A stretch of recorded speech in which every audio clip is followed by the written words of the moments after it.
استغفر الله استغفر الله. پوه شولې دا پکې شپاړسم شرم لا پاتې و.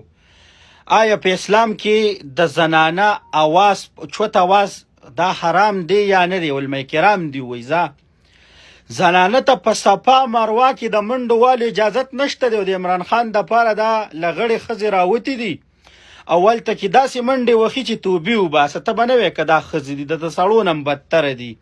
یو لعنت دی چې راورېږي په زمان پارک باندې او سرتوره ښځې باندې چې دی نو آلرډي د خدای تعالی عذاب یعنې لعنت راورېږي.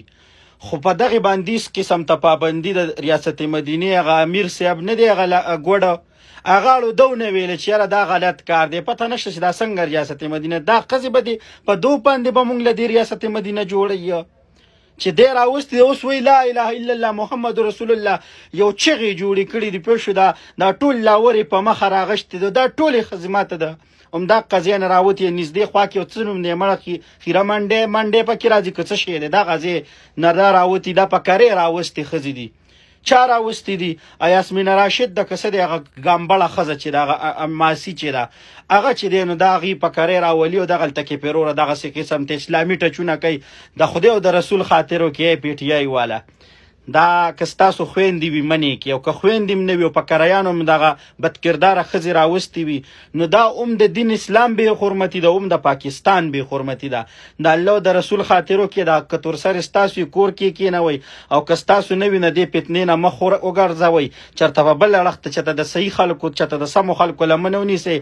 دا د فتنو والا د لمنه پرېږدي. دا لغړې ښځې راوستې ده یو وار یې راوړی دی پوه شولې چغې سورې وایي د ښځې دپاره تیز اواز چې دی دا حرام دی چې نور خلک یې نوري او دې ټولې دنیا کې چې دی یو پیل یې ګډ کړی دی مړ دغلته کې کله نورې معاملې شروع وي او کله چې دی ګوره د لوطاعت هم پکې شو د هلکانو هغه ویډیوګانې راغلې چې هلکان په هلکان پکې توبه نعوذ بالله د خدای او د رسول خاطرو کوي منه دا کنجرتوب پرېږدئ او دې لغړو ښځو ته یم چې ستاسو وروڼه او مور پلار نشته دی او کوي هم نو توف لعنت شه در باندې او چې چا دا ویډیو کتله نو دا در سره شیر کړي او دغې لغړو بغړو ښځو ته یې ور ورسوي انشاءالله سبا له به بیا دغه لکه نوي نور هم داسې کونیتوب پکې شروع دی مکمل سافټویر به وله اپډیټ کوو د الله په امان او ویډیو د سره لکه د مار ور شیر کړي دې کنجرو په خاشو خلکو ته یې ور ورسوي.